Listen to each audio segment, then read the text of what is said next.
This episode, we're going to do a product review on the North Star 31 gallon tow behind sprayer from Northern Tool.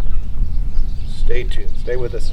Hi, this is Tim and Doyle. Welcome to Midwest Hunting and Outdoors by Two Dumbasses, A podcast about the outdoors, hunting, and being a steward of the land.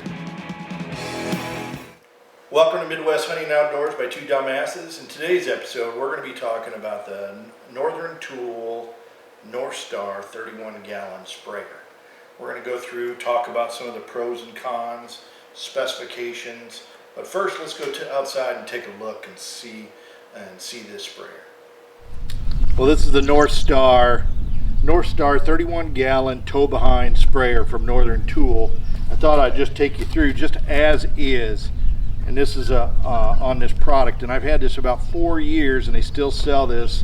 And I thought I'd just share with you how this thing's been faring for me. So if you look here, you see down below, you'll see that hitch, and it's all bent and cattywampus.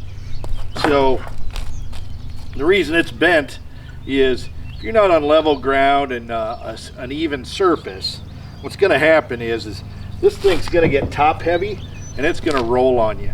And that's what happened to me. I was going super slow and it still rolled. So you've got such a small wheelbase from wheel to wheel, and then it's not very wide that it can be very tippy.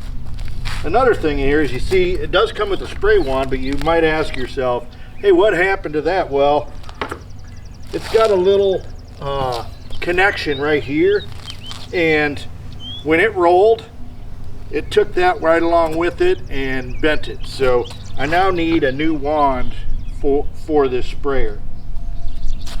The one thing it does have is it's got a couple of pins here to where I can pull this pin. I can pull this pin right here and it retracts. So it's out of the way, so I can go into so I can pull this and without running into anything. It's got a little shut-off switch here for my nozzles. Works really good. I've not had any problems with how it sprays. But what you see here is, hey, this is this long and I'm pulling behind my ATV, and then where's my battery source? So I either have to put a battery source right in the back of my bed of my ATV, or I've got to find a way to string it along. And so I actually created a bit of a plug-in into an inverter in order to get that to work. To say that I'm happy with that solution would be an overstatement for sure. Got a nice lid. The tank itself is very sturdy. The tires are pretty sound.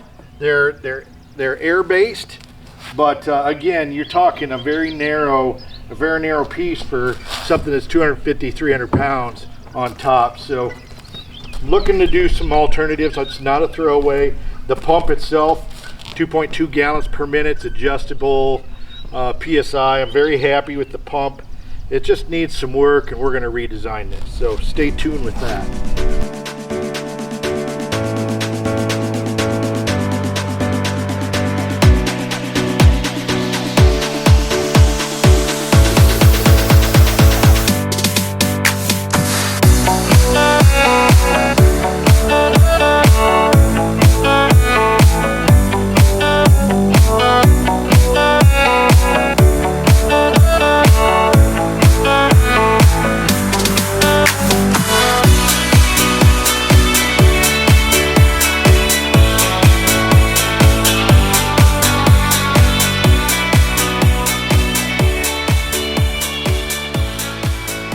Tim, great review out there on the sprayer. We've had some history with this sprayer, so let's kind of talk through the pros and cons, maybe some additional specs that you didn't talk to out there, and we can leave our audience with your thumbs up or thumbs down on the sprayer. Sure. As mentioned, I mean, I've had this sprayer just about 4 years. A couple things I looked at from what I thought about as I went to purchase this sprayer. I thought about quality, how it was built, electric hookups, filter nozzles, to make sure that these nozzles were quality made.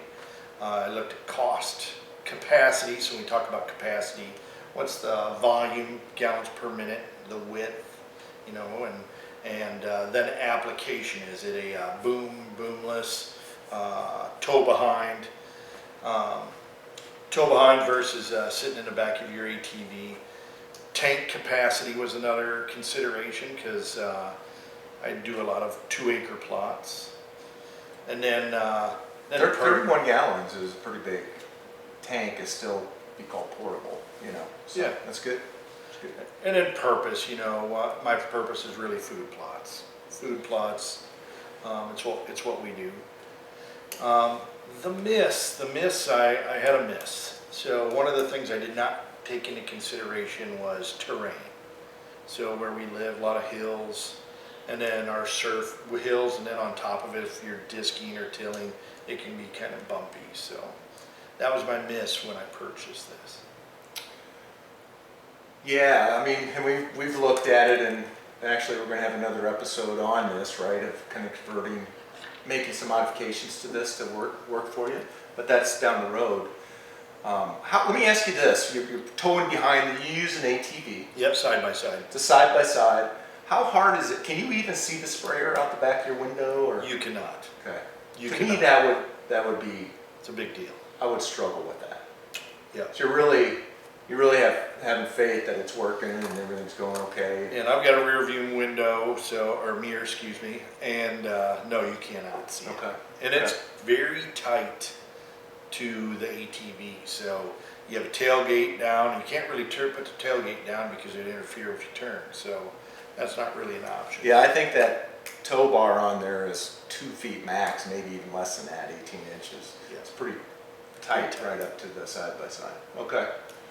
Well, let's just kind of talk pros and cons, and then we'll kind of close on. I think I know what your position is on this, but pros to this bad boy. So first off, I think it is well made. I'm not really going to diss the unit itself. It's more the application of what I'm asking it to do. So the tank itself is built well. The pump, I think, is excellent. It's got adjustables, 2.2 gallons per minute. The boom seems to work pretty good. It's got a 10-foot span, so pretty happy with that. Where we start to fall apart. Hey, just a quick question. Yeah. So you're saying it'll spray out to 10 feet, Mm-hmm. and you can't control the pressure on that? I can. And that's not all sprayers are that way. So I mean, those are pretty big pluses. Yeah, it does a pretty good job. I've had a couple of leaks per se, but I think, that's just the nature of the beast. You got to tighten them down. It's not that big a deal. It comes with a 2-year warranty, which I've never had to test. Like I said, the pump is in really, really great shape, but again, where it starts to fall down is its application. So we have a tight wheelbase wheelbase from the wheels to the ATV or UTV, and then it's not very wide. It does come with pneumatic tires, which is a plus, but you're putting 31 gallons up, and it's fairly low to the ground, and it gets a bit tippy. Tippy, and you can't see it. And you To me, can't. those would be the. You can't see it. Let me ask you this: if you had Nebraska land here, flat and fairly smooth terrain, do you think your opinion of the sprayer would be a little bit different? A little bit different. I think back to, unless you're doing no-till, you're not going to have flat terrain. It's going to be bumpy. It's going to be bumpy. So I think it would be more adaptable to that, but I still think you would run into trouble. So I'm surprised that they haven't made it a wider wheelbase to match up with your UTV, for an example. Your UTV is fairly wide. If it had that type of wheelbase, I think it'd be more amicable for what we're trying to get it to do. But then it's caused other problems if you're trying to, for your application. If you're going into woods and stuff, you want a tight space. I agree. I would really struggle with not being able to see it. Yeah. And so, hey, I think I use a UTV. If that were on an ATV, would it be better? Yes and no. I think it'd be better because you could see it. Yeah. But I think you're still going to have the same problems, particularly in our area. Tippy. The stability's not going to change either way, I wouldn't think. Yep. But, yeah. Okay. And as you saw, I pointed out some of the defects that happened due to it being tippy. So again, I think it's a well-made unit, but it's not well adapted for what we're trying to do. And it's not cheap. I mean, it's $450. So you would expect it to perform better than what it did. I would definitely go in a different direction, knowing what I know now. But I've got money sunk into it, and so now I'm going to try to make the best of it. Yeah, I think whatever solution we come up with to get this into the, whatever solution we come up with to use it on your UTV. Well, one, that's going to be an episode by itself, but two is I think you're going to be happy with it. I'm confident. You know, and I left out the wire harness. The wire harness from the pump to your battery is fairly lengthy. I've had to make a couple adaptions already on it, and we're going to end up making another adaption. But overall, I think our retrofit's going to be better. Yeah. So more on that. Any last comments? Nope. I think this says, I hope this is helpful. Again, this is a 4-year-old unit. If anything, it's gotten cheaper built than what it was when I bought it. And I hope it's helpful when you go to make your decision. Yeah. Sounds good. Appreciate the honesty, and I guess on the quality side of this, a big plus. I mean, you've had a couple rolls with it, and it's still functional and still in one piece. So yep. It is built pretty tough. But, all right, till next time, folks. Be safe, have fun, and get outdoors.